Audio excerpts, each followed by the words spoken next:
Students enrolled in St. Elizabeth-based schools now attending schools in Kingston, St. Andrew and St. Catherine. That's the new reality for parishes hard hit by Hurricane Melissa as they try to resume teaching before the end of the month. Krista Campbell has more in this report. Munro College, St. Elizabeth.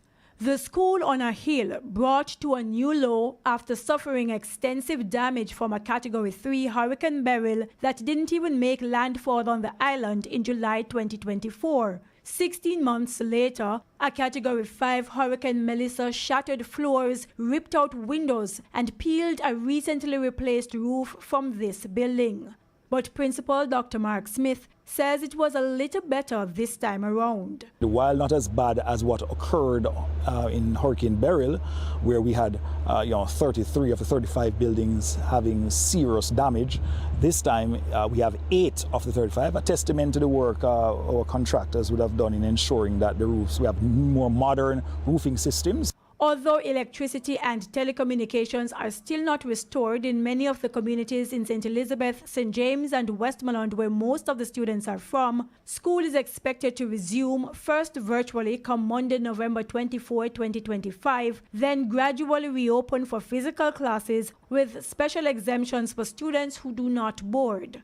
But the principal notes accommodation is a challenge. Our largest boarding house, Kingston, has lost 60% of the membrane. It's actually a decked roof, but the membrane, the asphaltic membrane, was stripped from the roof, and so we now have to be seeking to have that replaced.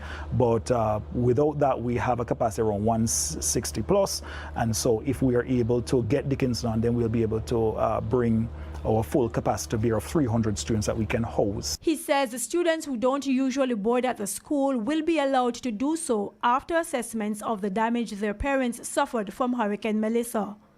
Guidance counselors are making rounds in worst-hit communities, and the school's Past Students Association is also providing support.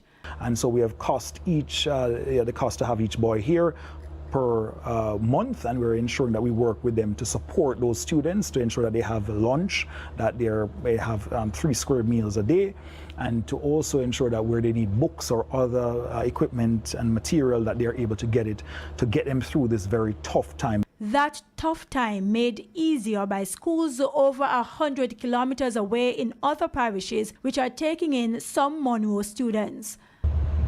St. Jago High, George's, Wilma's, JC, and several other high schools, KC on board. Krista Campbell, TVJ News.